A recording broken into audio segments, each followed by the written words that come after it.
Gracias, José Luis Mendoza y Cervantes, querido y distinguido coordinador del Gobierno de la Mañana. El saludo para don Álvaro Arbelo, la hora de don Álvaro, todos los días, 6 a 7 de la noche, para cerrar en alto el Gobierno de la tarde. El saludo para todo el equipo del Gobierno de la Mañana. El saludo para todo el país de aquí y el país de allá. El país de allá, que hoy vamos a concentrar nuestro esfuerzo informativo en España. Y aquí saludamos especialmente a don Bienvenido Rodríguez y a doña Isabel Ruiz, que sabemos que están siguiendo minuto a minuto lo acontecido ayer en las elecciones generales de España. Miren, varias cosas quedaron ayer confirmadas en España.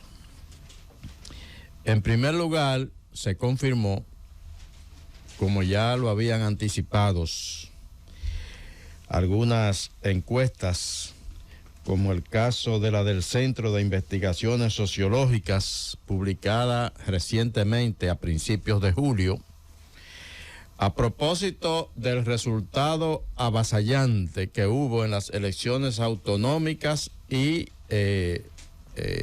municipales en España. Eso fue en mayo de este año, donde el Partido Popular, y la derecha española prácticamente arrasó con el Partido Socialista Obrero Español en las elecciones autonómicas y municipales. Prácticamente le arrancaron todas las gobernaciones de autonomía que tenía el Partido Socialista Obrero Español y le arrancaron también las alcaldías en la mayoría de las ciudades grandes. Y a partir de ese resultado, pues todo el mundo comenzó a pronosticar que lo mismo ocurriría luego ya en las elecciones generales, que no debieron ocurrir ayer, pero que a partir de ese resultado de mayo, que fue sumamente desfavorable al Partido Socialista Obrero Español, Pedro Sánchez decidió adelantar las elecciones. Porque si el pueblo habló de esa forma en las autonomías y en las municipales, entonces habría que darle al pueblo la oportunidad de decidir quién quiere que lo siga gobernando desde el punto de vista nacional. Y adelantó las elecciones. Y ocurrieron ayer. Y ayer quedó demostrado que una cosa son las elecciones en autonomías, una cosa son las elecciones municipales y otra cosa es la elección nacional. Porque en las autonomías, como hay mucho localismo, bueno, pues la gente de Cataluña quiere que la gobierne fulano de tal. Ahora, cuando pasamos al plano nacional, la votación es diferente y eso quedó confirmado ayer. Podría decirse, como lo decían la mayoría de las encuestas, que el Partido Popular ganó efectivamente las elecciones, desde el punto de vista que obtuvo la mayor cantidad de escaños. Ahora, fue una victoria agridulce. Comenzaron pronosticando que iban a alcanzar 168 escaños y que eso era una ventaja una ventaja absoluta que incluso les posibilitaría formar gobierno sin necesidad casi de alianzas. Luego moderaron un poco el dato y bajaron a 150, pero finalmente terminaron ayer en 136. Un resultado bueno, porque aumentaron casi en 50 el número de diputados que ganaron en el 2019, pero no les alcanza para formar gobierno. Y lo peor es que tampoco les alcanza con la sumatoria de los radicales de Vox, que se sufrieron una debacle ayer y que de 52 diputados bajaron a 33, perdieron 19. Y entonces sale el líder de Vox, Santiago Abascal, acabando con el Partido Popular, diciendo que han vendido la piel del oso antes de cazarlo y que básicamente blanquearon al gobierno del Partido Popular, del Partido Socialista Obrero Español. ¿Esto qué dice? que la posibilidad incluso de alianza del Partido Popular con Vox está ahora casi nula, en función de esas cosas que ocurrieron ayer. Pero si finalmente lograran ponerse de acuerdo y se alían, tampoco acumularían la cantidad de votos para formar gobierno. Pero todavía, si lograran unirse, las demás fuerzas derechistas que participaron en las elecciones, si se alían, tampoco le completarían al Partido Popular la posibilidad de formar gobierno. Hubo uno, la Comunidad Canaria o la Fuerza Canaria, que es derechista y que ya dijo que en un gobierno donde participe, una posibilidad de participación de la ultraderecha de Vox, ellos no irían. Entonces, ahí ya hay uno menos. Ahora, ¿quién tiene realmente posibilidades de formar gobierno? Si decide pactar con fuerzas que incluso están pidiendo más de lo que el resultado electoral dice que deberían ganar. Pero se trata de crear las posibilidades para permanecer en el gobierno. Para mí, y digo que fue agridulce la victoria del Partido Popular por la que acabamos de describir, todas las encuestas en España se equivocaron, todas, porque todas garantizaban casi una victoria avasallante del Partido Popular. La única que no se equivocó fue una que yo resalté aquí cuando se publicó recientemente y que José Luis incluso se refirió al tema, fuera del Centro de Investigaciones Sociológicas. Es una institución estatal pública. Es pero dijo, no, la Sigma 12 fue de cabeza ayer. Porque la Sigma 2, cuando se están contando los votos, anoche da una encuesta a boca de urna y dice que el Partido Popular ganó claramente. Y que el señor Feijóo le había sacado una ventaja de 5.3% a Pedro Sánchez. Y resulta que cuando se cuenta el 100%, la ventaja fue de apenas un 1.35%. Resulta que Pedro Sánchez y el PSOE aumentaron su votación con relación al 2019 en 600,000 votos. Y resulta que en lugar de perder diputados, ganaron 2 más. Y pasaron de 120 a 122. Esa fue la real victoria de ayer en las elecciones de España. Porque a los derechistas, aún con la cantidad de diputados que conjuntamente podrían reunir, no les alcanza para formar gobierno. Todo dependerá de si Pedro Sánchez y el PSOE quieren pactar con esas otras fuerzas, como Junts, que sacó 7 diputados, pero que está exigiendo hasta autonomía.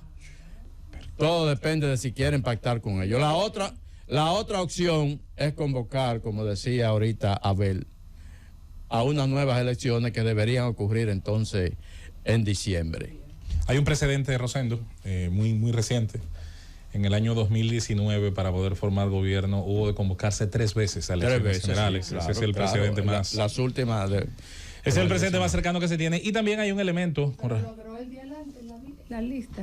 Eso iba a decir que hay un precedente que en esta oportunidad sería distinto, y es el hecho de no haber tenido en la historia de la España post-78 un jefe de gobierno, que es como se le conoce al primer ministro. Sí, porque allá hay jefe de Estado y jefe de gobierno. El jefe de Estado es el rey. El jefe de gobierno siempre ha sido el del partido más votado, aunque haya tenido obviamente... En algunos casos, porque hubo mayorías absolutas en los años 80, las 2 primeras elecciones de González fueron tremendas, la elección del 96 de Aznar fue también una tremenda mayoría, pero en lo que concierne a la mayoría de los casos se tiene que buscar algún tipo de negociación, y esta sería la primera oportunidad en que el jefe de gobierno no vendría de la lista más votada. Eso hay que decir que aunque es legal, no deja de ser un señalamiento a la legitimidad, a la gobernabilidad y al equilibrio de fuerzas, porque bastaría con que el día de mañana ese jefe de gobierno hiciera algo, por mínimo que fuera, que les molestara a los señores de algunos de esos partidos. Dicho sea de paso, una especie de acotación, el independentismo sí participa en las elecciones generales. De hecho, hay 28 escaños que pertenecen a movimientos mayor o menormente independentistas, claro, porque eso lo usan ellos precisamente como un elemento de fuerza de negociación para lograr canonjías, para lograr, como se ha logrado, transferencias de poderes. Y en ese sentido, yo creo que también pesa eso en la balanza, el tema de la gobernabilidad. Sí, fíjate que ayer votaron 24.7 millones de españoles, un 70.40%, una votación muy buena. Para el calor. 70.40%. Ahora, entre el PSOE y el Partido Popular alcanzaron unos 16 millones de votos, sumados los dos. Eso quiere decir que más de 8 millones de votos fueron a esos partidos, a lo que José Luis se refiere, organizaciones políticas más pequeñas. Pero, como es un gobierno, ¿cómo que le dicen a los gobiernos de allá? Cohabitación, coalición. De coalición, pero parlamentario. Ok, un sistema parlamentario. Correctamente. Entonces ahí a veces esos voticos de esos partiditos que sacan uno, que sacan dos, resultan ser claves. Bueno, ahora mismo es tan clave que un individuo que está prófugo de España, que se llama apellido Puigdemont, que está prófugo de la ley española y que tiene, básicamente se da el lujo de que no ha sido atrapado por ninguna fuerza policial, tiene en sus manos el destino de un país al que odia, al que desea disolver. Así de fácil está la cosa. Bueno, algo parece. Entonces, aquí con los partidos pequeños. En una no, igual hay mucha diferencia. Sí, no, determinan. No, pero no tiene parecido. En su encuesta publicada, el parlamentarismo.